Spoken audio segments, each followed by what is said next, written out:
Hello friends, welcome back to our YouTube channel. आप सभी का मेरे यूट्यूब चैनल पे स्वागत है। जैसा कि आप हिंदी का चैप्टर 3 पढ़ चुके थे, ये उसी का पार्ट 2 है। ठीक है, आपने प्रीवियस वीडियो में पढ़ा था भक्ति काल के बारे में, और साथ ही साथ भक्ति काल में जो शाखाएँ थी, सूफी काव्य शाखा, और आपने पढ़ा था एक और संत काव्य धारा। ठीक, तो अभी आपको यहाँ पढ़ना है कि राम भक्ति काव्य धारा और कृष्ण भक्ति काव्य धारा के बारे में पढ़ना है। तो राम भक्ति काव्य धारा में आप जानेंगे कि इस काव्य धारा के प्रमुख कवि कौन कौन से हैं, साथ ही साथ इसके जो मेन कवि माना जाता है वो कौन है और इनकी रचनाएं क्या क्या हैं। यही आपको कृष्ण भक्ति काव्य धारा के बारे में जानने को मिलेगा। और आपको लास्ट में वीडियो में पढ़ना है अष्टछाप कवियों के बारे में। बहुत इंपॉर्टेंट है अष्टछाप के बारे में, आप सभी को पता है। तो चलिए शुरुआत करते हैं।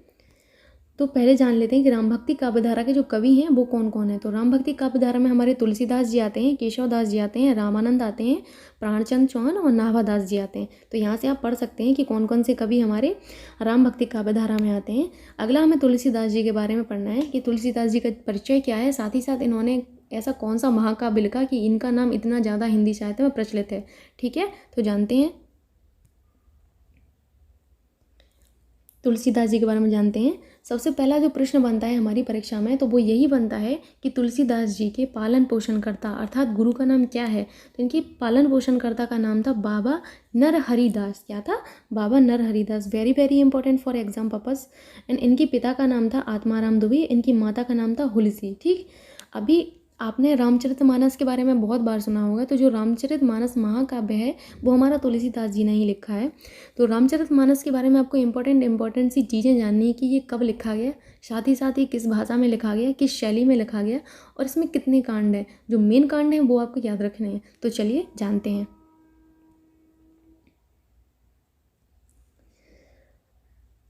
हमारा रामचरितमानस जो है अवधी भाषा में लिखा गया, और साथ ही साथ ये अवधी भाषा का लोकप्रिय महाकाव्य है। अगर हमसे पूछा जाए कि अवधी भाषा का लोकप्रिय महाकाव्य है, तो आपको ऑप्शन दे दिए जाएं चिंतामणि, रामचरितमानस, उदय भानुचरित। तो आपको पता होनी चाहिए कि हमारा जो है रामचरितमानस अवधी भाषा का लोकप्रिय महाकाव्य है। ठीक है, ओके। इसकी रचना 1574 ईस्वी में हुई थी। कब हुई थी? 1574 ईस्वी में हुई थी। और ये किस शैली में लिखा गया है? तो ये दोहा चौपाई शैली में लिखा गया है। वेरी वेरी इंपॉर्टेंट कि हमारा रामचरितमानस दोहा चौपाई शैली में लिखा गया है। और इस महाकाव्य में 7 कांड हैं। कितने? टोटल 7 कांड के बारे में दिया गया है, जैसे बालकांड, अयोध्या कांड, किष्किंधा कांड, सुंदर कांड, लंका कांड, उत्तरकांड। ठीक, रामचरितमानस है तो किस पर आधारित है? तो ये भगवान राम की भक्ति पर आधारित है। किसकी? भगवान राम की कथा और भक्ति पर आधारित महाकाव्य है। सुंदरकांड के जो प्रमुख पात्र हैं वो किसको माना जाता है? हनुमान जी को माना जाता है। किसको? हनुमान जी को माना जाता है। अगला है तुलसीदास जी ने अवधी एवं ब्रजभाषा दोनों में ही रचनाएं की हैं। जैसे कि आपको लग रहा होगा कि तुलसीदास जी ने रामचरितमानस जो है हमारा अवधी भाषा में ही लिखा है, लेकिन ऐसा नहीं है। इन्होंने ब्रज भाषा में भी रचनाएं की हुई हैं। ठीक, तो इनकी आप आगे रचनाएं जानेंगे। इन्होंने टोटल 12 ग्रंथ लिखे, जो कि बहुत बहुत इंपॉर्टेंट है परीक्षा के दृष्टिकोण से। तो यहाँ पर आप जानेंगे उनके ग्रंथों के बारे में। लेकिन उससे पहले एक और पॉइंट जान लेते हैं कि तुलसीदास जी को हिंदी का जातीय कवि कहा गया। क्या कहा गया? जातीय कवि। ठीक, तुलसीदास जी के जो 12 ग्रंथ हैं वो कौन कौन से हैं? वैराग्य संदीपनी, रामलला नहचू, वरवै रामायण, श्री कृष्ण गीतावली, दोहावली, कवितावली, विनय पत्रिका और रामचरितमानस।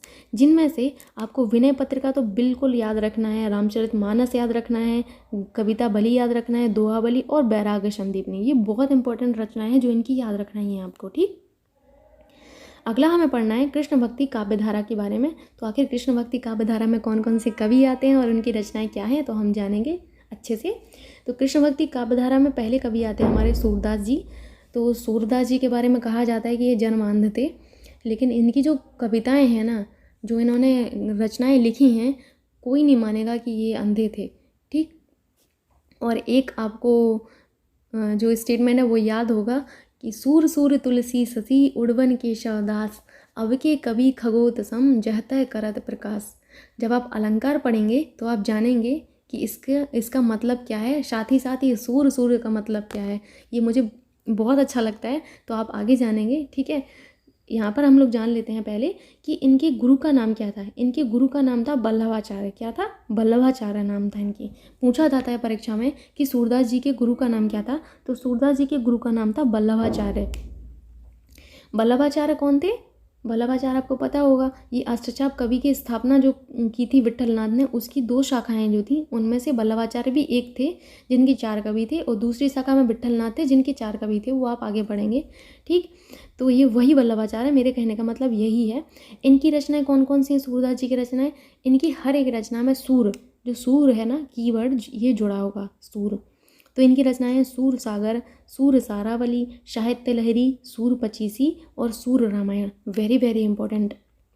इसके बाद जो पॉइंट आता है वो उससे भी ज़्यादा इंपॉर्टेंट है कि सूरदास जी को हमारा क्या कहा जाता है? वात्सल रस का सम्राट कहा जाता है। जब आप रस पढ़ेंगे ना तो आपको बहुत रस आएगा। ठीक, तो वहाँ आप पढ़ेंगे वात्सल रस के बारे में, श्रृंगार रस के बारे में। बस बने रहिए मेरे साथ।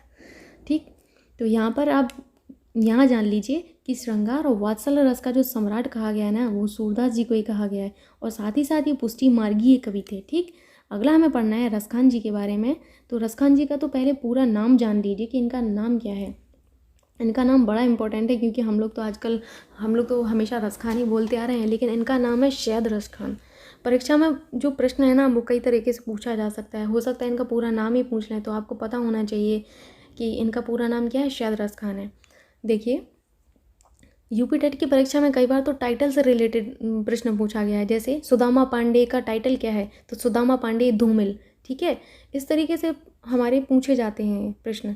तो आपको रसखान जी का पूरा नाम याद रखना है कि रसखान जी का पूरा नाम है शैद रसखान, और इनकी रचनाएं तो बहुत ही इंपॉर्टेंट हैं। इनकी रचनाएं सुजान रसखान, प्रेम वाटिका, दोनों रचनाएं बहुत इंपॉर्टेंट हैं, आप किसी को स्किप नहीं कर सकते।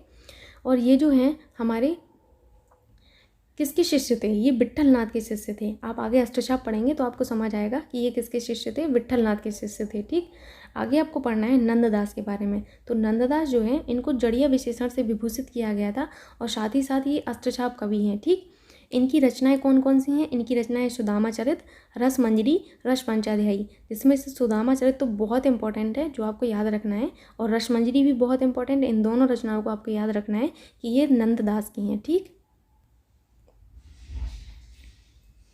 अगला आपको पढ़ना है मीराबाई के बारे में। तो मीराबाई के बारे में तो हम लोग बचपन से पढ़ते आ रहे हैं। ठीक, लेकिन यहाँ पर इनके हमें एग्ज़ाम के पर्सपेक्टिव से देखना है कि मीराबाई के बारे में एग्ज़ाम के पर्सपेक्टिव से क्या पढ़ना है। तो इनकी रचनाएं पढ़ना है, और साथ ही साथ ये किसकी शिष्या रही हैं वो पढ़ना है। तो इनके गुरु का नाम जो था वो रैदास था। क्या था? रैदास था। ठीक, मीराबाई की रचनाएं कौन कौन सी हैं? नरसी जी का मायरा, गीत गोविंद टीका, राग गोविंद और राग सोठा। जिनमें से नरसी जी का मायरा बहुत फेमस है, आप इसको जरूर याद रखिएगा। अगला हमें पढ़ना है आचार्य वल्लभाचार्य के बारे में। ठीक, तो आचार्य जो वल्लभाचार्य हैं वो पुष्टि मार्ग के प्रवर्तक माने जाते हैं। क्या? पुष्टि मार्ग के प्रवर्तक माने जाते हैं। साथ ही साथ इनकी रचनाएं कौन कौन सी हैं? इनकी रचनाएं हमारी तत्वदीप निबंध और अणुभाष्य। अणुभाष्य बहुत फेमस है, ये बहुत इंपॉर्टेंट है आपके एग्जाम पर्सपेक्टिव से। इसको आप याद रखना कि अणुभाष्य हमारा आचार्य वल्लभाचार्य ने लिखा हुआ है। ठीक, और साथ ही साथ इन्हें कृष्ण काव्यधारा का प्रवर्तक भी माना जाता है। ठीक है, लास्ट टॉपिक है इस चैप्टर का आपका कि अष्टचाप कवि के बारे में। ठीक, तो आपको यहाँ पर जानना है कि अष्टचाप की स्थापना कब हुई थी, साथ ही साथ किसने की थी, और अष्टचाप में कवियों की संख्या कितनी है, तो ये आप जानेंगे। और कौन जो है किनके शिष्य हैं, ये बहुत इंपॉर्टेंट बनता है। ठीक, शिष्यों के बारे में।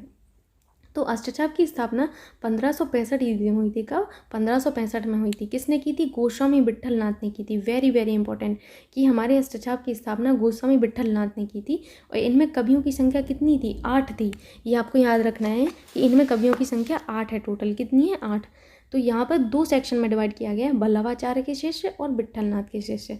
जैसे वल्लभाचार्य के जो शिष्य थे सूरदास, कुंभन दास, परमानंद दास, कृष्णदास। इसको मैंने एक ट्रिक के माध्यम से याद किया था। वो ट्रिक चाहें तो आप याद रख सकते हैं और लिख सकते हैं अपनी कॉपी में।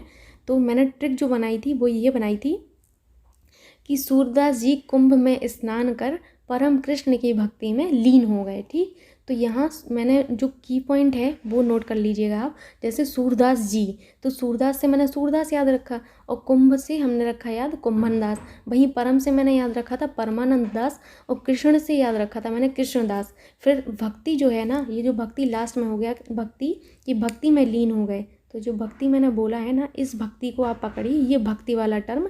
तो ये मैंने भक्ति वाला टर्म वल्लभाचार्य से जोड़ दिया था, वाह। ठीक, तो मैंने ऐसे याद रखा था कि वल्लभाचार्य के शिष्य हैं हमारे सूरदास, कुंभन दास, परमानंद दास और कृष्णदास। अभी विट्ठलनाथ के शिष्य में आप जो बचे हुए हैं उन सबको जोड़ सकते हो कि विट्ठलनाथ के शिष्य जो हैं वो कौन कौन से हैं। तो विट्ठलनाथ के शिष्य हैं हमारे गोविंद स्वामी, नंददास, छीत स्वामी, चतुर्भुजदास। ठीक।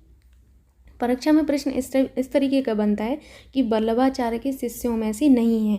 Option A Surdas, option B Kumbhandas, option C Krishnadas और ऑप्शन डी चतुर्भुजदास। तो आपका ऑप्शन डी करेक्ट होगा, क्योंकि जो चतुर्भुजदास हैं वो विट्ठलनाथ के शिष्य हैं। किसके हैं? विट्ठलनाथ जी के शिष्य हैं। ठीक। तो अष्टछाप में जो मेन जो कवि माना जाता है ना, प्रमुख स्थान किसको दिया गया है? आपसे ये प्रश्न पूछा जाता है कि अष्टछाप में प्रमुख स्थान है किसका है? सूरदास का, कुंभनदास का, परमानंद दास का या छीत स्वामी का? तो हमारा अष्टछाप में जो प्रमुख स्थान है वो हमारे सूरदास जी का है। ठीक। ये इंपॉर्टेंट रचना है एक कि जुगलभानु चरित्र की रचना कृष्णदास ने की थी। किसने की थी? कृष्णदास ने। और कृष्णदास हमारे किसके शिष्य हैं? तो वल्लभाचार्य के शिष्य हैं। किसके हैं? वल्लभाचार्य जी के शिष्य हैं। ठीक है। आई होप यहाँ तक आपको अच्छे से समझ में आया होगा और ये वाला वीडियो मेरा यहीं पर ख़त्म होता है। अगर आपको मेरा वीडियो पसंद आता है तो please like, share and subscribe my YouTube channel and thank you so much मेरा वीडियो देखने के लिए।